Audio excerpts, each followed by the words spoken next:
Entonces, miren, vamos a empezar con la parte del sistema digestivo.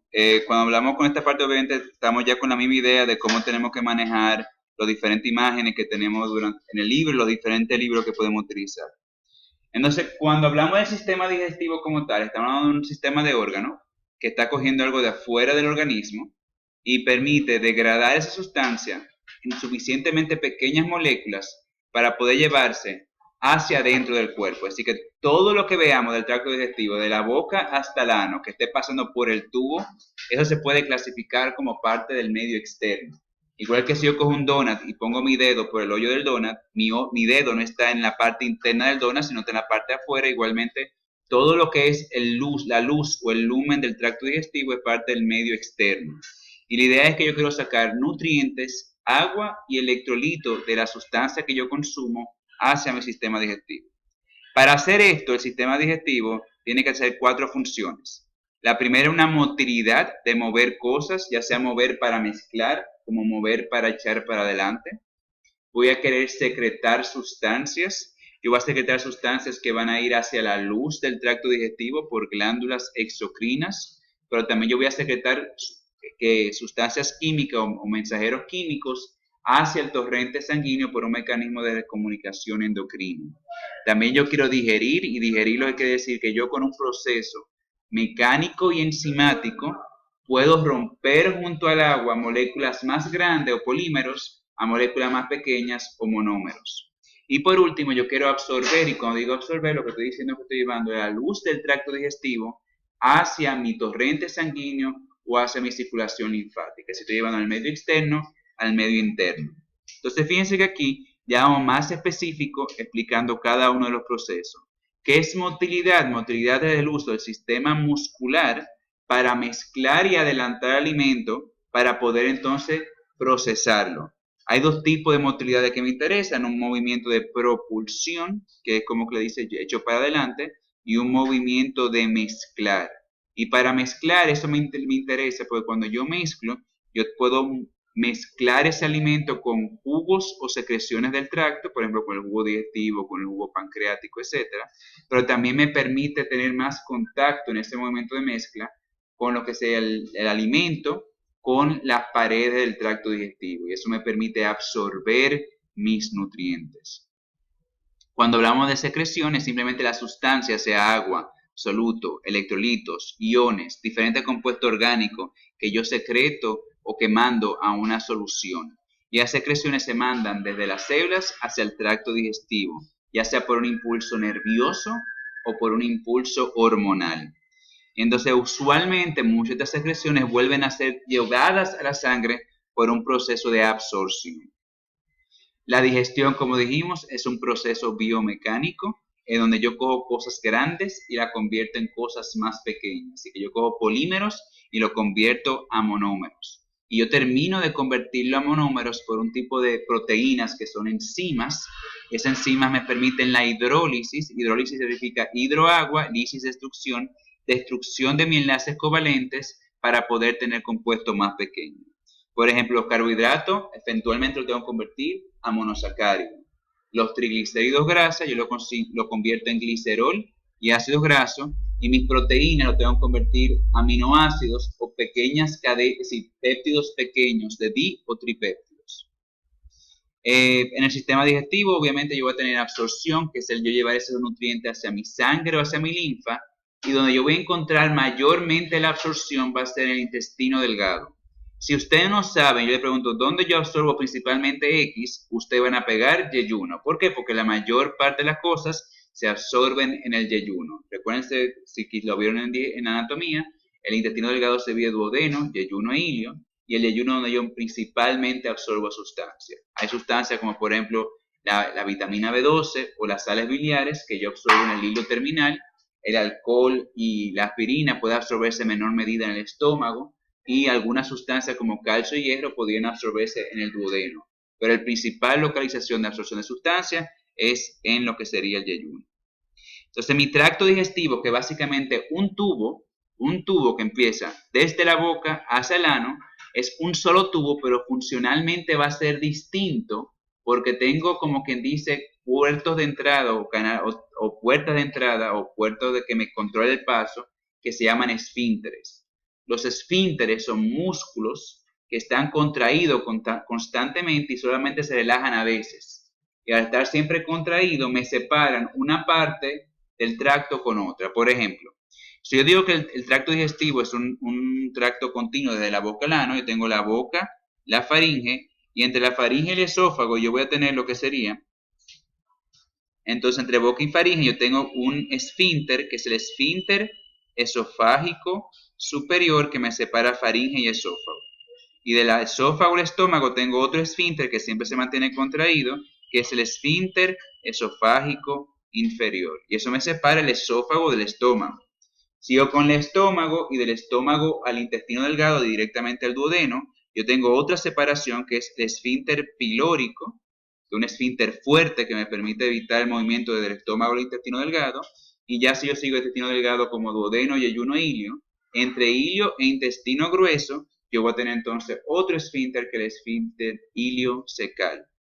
El intestino delgado tenemos que está compuesto por el ciego, apéndice, un colon ascendente, transverso y descendente, y por último un recto, y el recto va a terminar un canal anal, y el ano tiene un último esfínter o dos últimos esfínteres que me permiten evitar el paso de sustancias desde el ano hacia afuera del cuerpo, y esos esfínteres se conocen como esfínteres anales. Hay un esfínter anal interno, que es de músculo liso involuntario, y un esfínter anal externo que es de músculo liso, músculo esquelético, perdón. Entonces, pues como es músculo esquelético, eso permite que al final de cuentas, para uno poder ir al baño, es un proceso voluntario. ¿Por qué? Porque uno relaja voluntariamente ese esfínter anal externo. Aparte de este tracto continuo, también tenemos lo que sería órganos accesorios de la digestión. Y esos órganos accesorios no es que no son importantes, sino que no son parte del tubo, sino son estructuras que están fuera del tubo, que yo las mando las secreciones al tubo. ¿Y cuáles son esas? Las glándulas salivares, el páncreas exocrino y el sistema biliar compuesto por el hígado y la vesícula biliar. Esos son todos los órganos del sistema digestivo. Pero más importante ahora, aparte de ver esos órganos que ustedes están viendo mucho mejor anatomía, es entender que ese tracto, si yo lo corto, voy a encontrar que tiene histológicamente 4 capas. Esto lo volverán a ver en histología y lo volverán a ver otra vez en fisiología. Y la idea es que más o menos desde el esófago hasta el ano tengo 4 capas del tracto digestivo. Y esas 4 capas van a ser desde adentro hacia afuera. Si la parte más adentro, obviamente donde pasa el alimento, sería la luz. Pero de ahí hacia adentro sería la mucosa, la submucosa, la capa muscular externa y la capa serosa, que tengo como la capa más externa de ese tubo. Si yo voy directamente y hablo de la mucosa es una estructura que cubre toda esa luz del tracto digestivo, es el que tiene el contacto más íntimo con el alimento. Dependiendo de qué parte del tracto digestivo sea, va a tener una función de protección, de poder secretar y absorber, eso principalmente lo vemos en el intestino delgado. Puede tener células con glándulas exocrinas que secretan sustancias, por ejemplo, en el estómago tendré una que secreta moco, otro que secreta ácido clorhídrico. En el caso del intestino delgado yo tengo también que secreta moco y bicarbonato y agua. Y tengo también células que producen glándulas, es decir, células de glándulas endocrinas que producen hormonas. Es decir, que mi tracto digestivo en la mucosa tiene células como la célula G del estómago que produce gastrina, o la célula S del intestino delgado que produce secretina, o la célula I del intestino delgado que produce colecistoquinina. Tengo células epiteliales que sirven para absorber nutrientes. Por debajo de la parte de la mucosa, ese epitelio, tengo lo que sería una lámina propia, que es un tejido conectivo, que aparte de tener tejido conectivo, tiene tejido inmunológico. Ustedes lo vieron como el tejido HALT, G-A-L-T, que es el tejido que es asociado a órganos o a tejido linfóide y sirve para proteger mi tracto digestivo de infecciones. Y lo más bajito, lo más chiquito, lo más profundo que tiene la mucosa sería una pequeña capita de músculo liso que sirve para mover la mucosa y tenga mejor contacto con el alimento. Así que todo esto que usted está viendo aquí, todo esto que usted está viendo aquí, sería la mucosa. En algunos casos, como ustedes ven aquí, el intestino delgado tiene unas prolongaciones que llamamos como microvellosidades que permite tener mayor superficie de área y tener mayor contacto con el alimento. La submucosa, que va abajo de la mucosa, lo importante es que tiene tejido conectivo, tiene vaso sanguíneo, tiene vaso linfático, pero más que otra cosa, tiene abajo de la parte más abajo un grupo de neuronas que son propias de ella, de la submucosa, que conocemos como plexo submucoso o plexo de Meissner. ¿Okay? Son neuronas propias del submucoso, que no son del sistema nervioso central ni autónomo. Después tenemos la capa de muscular externa, que a diferencia solamente en la boca, faringe y esófago superior es músculo esquelético y en el esfínter anal externo, después todo lo demás es músculo liso. Y lo interesante es que la parte más interna es circular, por lo tanto cuando se contrae hace más pequeño el diámetro de la luz, cuando se relaja lo hace más grande. Es como vimos en vaso sanguíneo y en bronquio. Dilata y contrae, dilata y contrae. Mientras que afuera de eso, y más arriba de eso, tenemos una capa de músculo liso longitudinal que cuando se contrae acorta el tubo, cuando se relaja alarga el tubo. Entonces esa mezcla de dos tipos de fibras musculares me permite los movimientos del tracto digestivo. Hay solamente tener pendiente que en el caso del estómago, él tiene una capa más interna que es oblicuo, oblicuo, circular y longitudinal. Y la última cosa del músculo, en esa capa de músculo, es que entre la capa circular y longitudinal hay otro grupo de neuronas intrínsecas, es decir, propias del tracto digestivo, que se conoce como plexo mioentérico, porque del músculo, o plexo de Auerbach. ¿Ok? Y entre el plexo de mientérico y el plexo submucoso, ellos se conectan entre sí y forman la tercera rama del sistema nervioso autónomo, que se conoce como el sistema nervioso entérico. Por último, tenemos lo que sería la serosa, que básicamente secreta un fluido claro, seroso, y evita la fricción entre diferentes estructuras. Y aparte de eso, que yo junto todo eso con el mesenterio, que me permite un lugar de fijación con las diferentes partes del tracto digestivo. Entonces, tener pendiente que las funciones del sistema de motilidad y secreción se regulan por el sistema nervioso propio del sistema digestivo, es decir, por ese sistema de plexos nerviosos, por lo que serían la parte extrínseca, es decir, el simpático y el parasimpático. El simpático inhibe la función del estómago, del tracto digestivo, el parasimpático lo estimula, y por último, diferentes hormonas gastrointestinales. Aquí simplemente estamos viendo como si yo tengo vellosidades, yo aumento la superficie de área, si nada más este pedacito, el recto, este es mi pedazo, mi superficie de área, pero si empiezo a hacer vellosidades, prolongaciones así, tengo una superficie de área más grande. Más de esto, solamente tener pendiente que el parasimpático es principalmente la inervación que tenemos, es del nervio décimo o el vago, que inerva la mayor parte del tracto digestivo y por lo general lo que me permite mayor funcionalidad del tracto digestivo.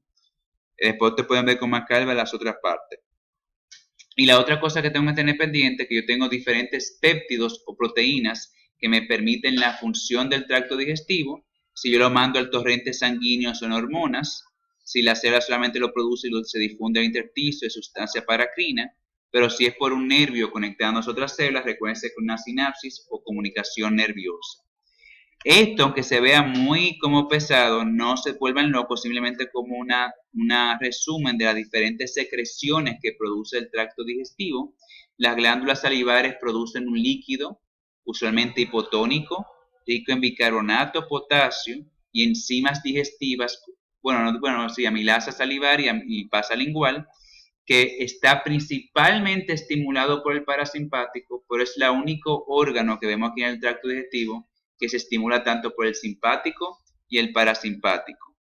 Que la secreción gástrica es principalmente ácido clorhídrico, que me sirve para producir contenido que digiera el alimento, pero también produzco pepsina que digiere proteínas y factor intrínseco que permite unirse con la vitamina B12.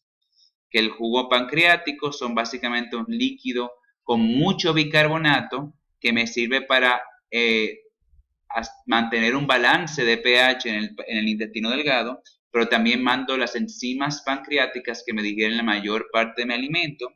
Y por último, la bilis, esa bilis que se produce en el hígado y se almacena y se concentra en la vesícula biliar, que contiene un conjunto de cosas que me sirve para emulsificar las grasas. Entonces, básicamente, vamos a dejar eso hasta este pedazo para seguir con la segunda parte más adelante. Gracias.